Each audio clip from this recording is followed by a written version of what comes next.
the Parliament of Uganda, which has distinguished itself in recent days as the high temple of corruption.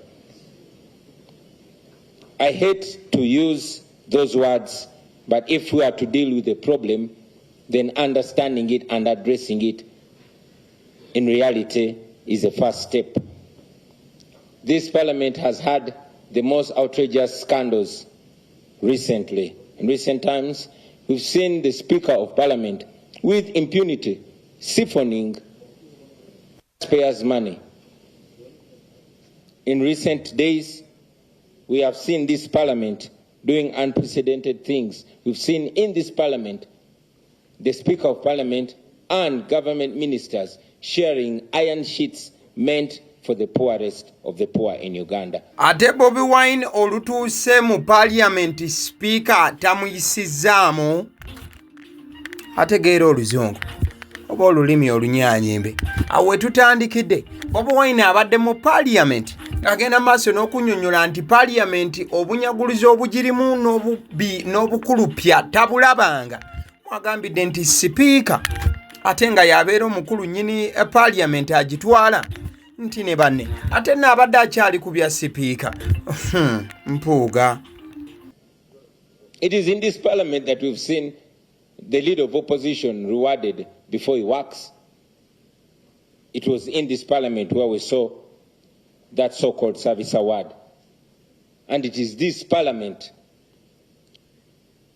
that provoked the conscience of even our young people. We all remember the young people of this nation getting up and deciding to have a march to Parliament. Bobi Wine embeera gy'agiddemu mu Parliament olunaku olwaleero erifa abantu abalaba firimu n'okuba nti nno twetegereza ebintu ebyenjawulo wano na wali eyo nno gy'oyinza okuyita beast mode. Omuntu akeera nga mukambwe nnyo nga buli asobola okugenda maaso n'okuba nga amusala mu maaso oyinza obutamuwona.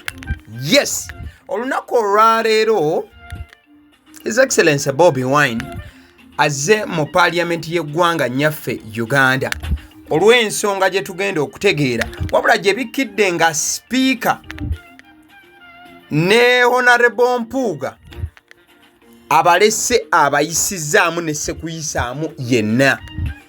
Bobi Wine asookedde sayidi eri eza Speaker n'agamba nti Speaker ne banne mu Parliament omwo Bobi Wine mwabadde ayimiridde mwennyini mbu bano baakwata omusimbi ne badda ku mabaati ne bagenda maaso n'okuba nga bakekejjula nga bazza ku sayidi yaabwe ne batagenda maaso nakuba nga balowooza ku munnansi. Katambi ak'okubiri ke nkuzannyidde Bobi Wine abadde annyonnyola ku ngeri Honorable Mpuuga ow'ekitiibwa yagenda maaso n'okuba nga yeegennemulira ensimbi n'ensimbi ate n'aleka abantu nga bayaga wano na wali. Kale kati byonna tugenda biyingira in detail oba kamu mu bujjuvu bwabyo nga bwe bigenze maaso n'okuba nga biba olunaku olwaleero ku Parliament. Awo nno woolaba Bobi Wine abadde yaakatuuka mu Parliament atuuse n'omukulu SG Rubongoya ate era omukulu Joel Ssenyonyi engeri gye kiri nti ye leader of opposition abadde alina okugenda maaso n'okuba nga ayaniriza president we era mukama we okuviira ddala wali mu kibiina ki National Unity Platform. Olunaku olwaleero babadde basoma the alternate budget oba budget eyo gy'oyinza okugamba nti ye budget y'opposition gyegamba nti government yeekola yaayo yiino naye ate ffe opposition tugamba nti eyaffe yandibadde bweti era singa ffe tubadde mu buyinza budget eyaffe twandigitambuzza bwe tuti. Era awo tugenda kuba nga tutuukawo tulabe Joel Ssenyonyi engeri gy'agenze maaso n'okuba nga alambulula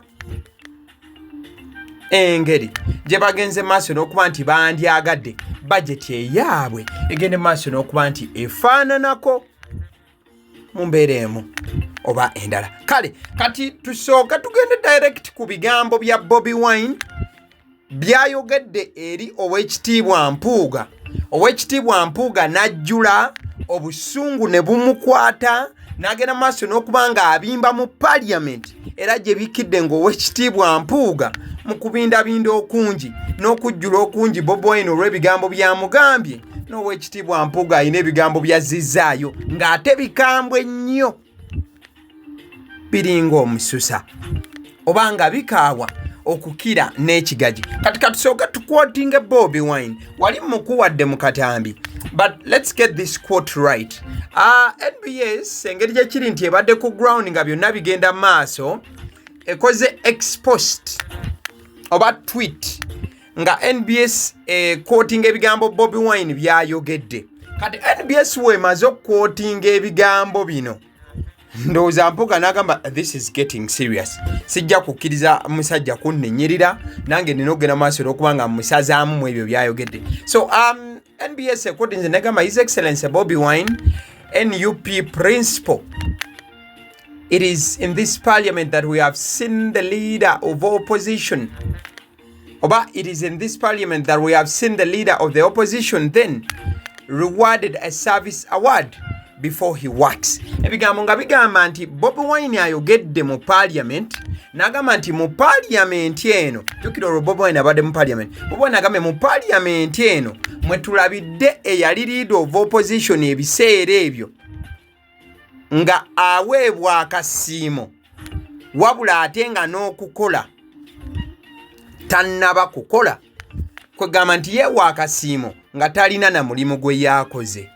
Ebigambo bino Bobi Wine olumaze obyogera wekapa Mpuuga alina w'abadde asirise ng'awuliriza.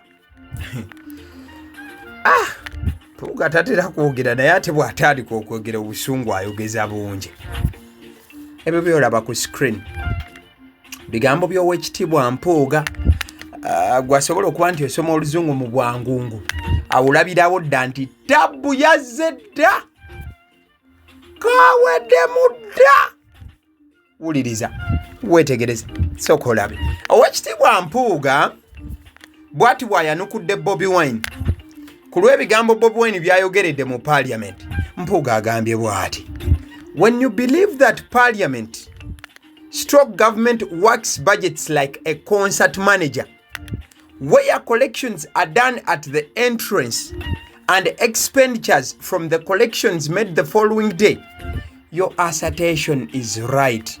Mpuuga ayogedde ebigambo nga bw'obiraba oyinza olowooza bikakkamu wabula nga bigambo bityoboola n'okuweebuula His Excellency Bobi Wine n'ababaka bonna nga bwe bagenze maaso n'okuba nga bakiika olunaku olwaleero. Wabula Mpuuga ebigambo ebyo abitadde ku post eteereddwayo NBS. Post eyo yeeri gye nkusomedde ng'eraga nti Bobi Wine agambye nti Mpuuga yeewa akasiimo oba baamuwa mu parliament. Kati Mpuuga yanukudde agamba bw'ati nti bw'okkiriza nti parliament oba gavumenti nti bajeti yaayo ekolanga omutegesi w'ekivvulu wakuŋŋaanyiza ssente ku mulyango enkeera ssente ezo ezikuŋŋaanyiziddwa ku mulyango ne zitandika okuba nga zisaasaanyizibwa mu byonna ebyetaagisa olunaku oluddako ng'ejjo wabadde ekivvulu enkeera okusaasanya ne kutandika. Tugagamba nti bw'obanga olina endowooza efaananako bw'etyo obanga ggwe olowooza boto nti ebintu bwe bikola kituufu endowooza yeeba ntuufu.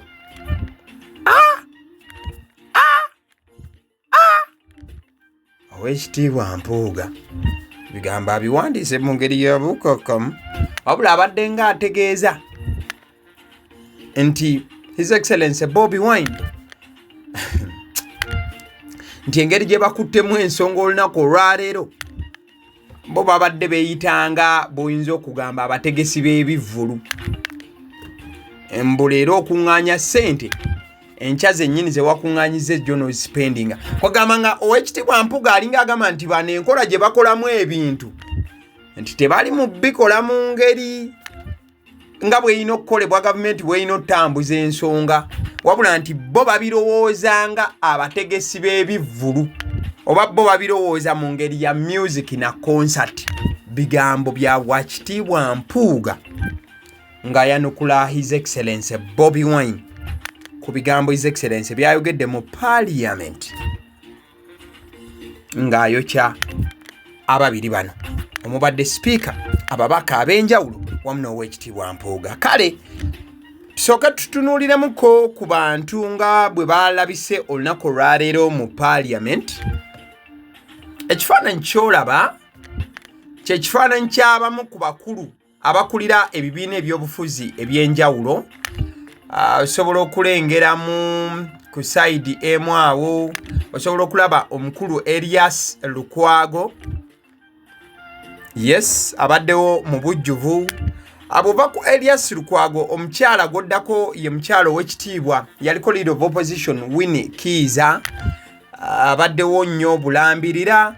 His Excellency Bobi Wine for NUP abaddewo mu bujjuvu nnyo nnyini ddala, era agenze maaso okuba nga representinga kura the opposition ate era nga ye mukulembeze w'ekibiina ekisinga obunene essaawa zino oba ekisinga ababaka mu Parliament abavuganya, that is His Excellency Bobi Wine. Omukadde ke kamu omukulu Joel Ssenyonyi leader of opposition osobola okuba nga omulengera awo.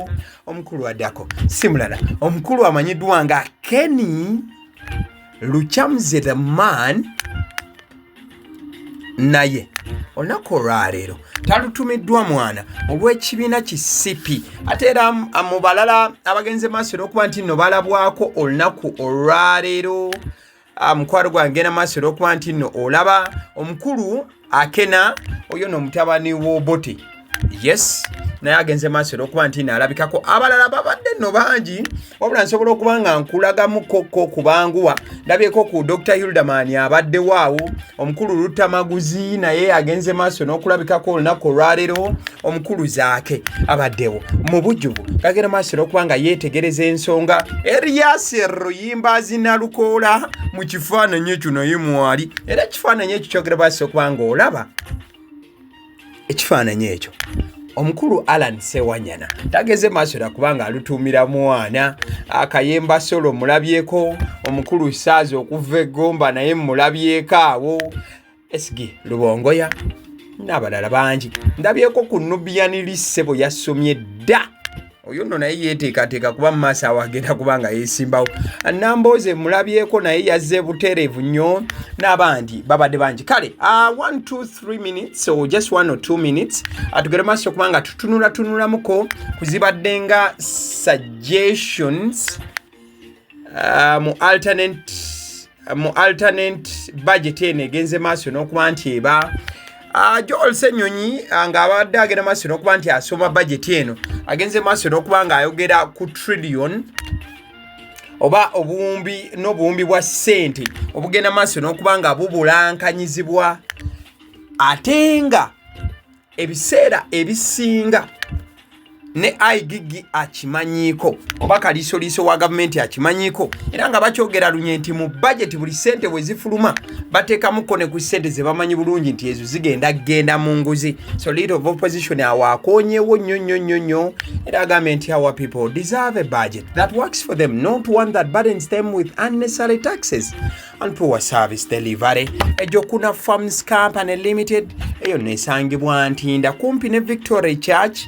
Bakuwa enkoko eza buli kika ze weetaaga, okuviira ddala ku buto obw'olunaku olumu paka ku nkoko enkulu ddala. Bagamba genda maaso olw'okuba nti obeekwata buli kikwatagana n'ebyokulunda wamu n'enkoko. Abaseddi y'omusonsozi erinnya lyange agala ogwe mukutu kwe tuli vidiyo ero gilikinge. Lwaki togera basa kuba nti olikinga vidiyo eno? Thank you, weebale nnyo nnyini ddala.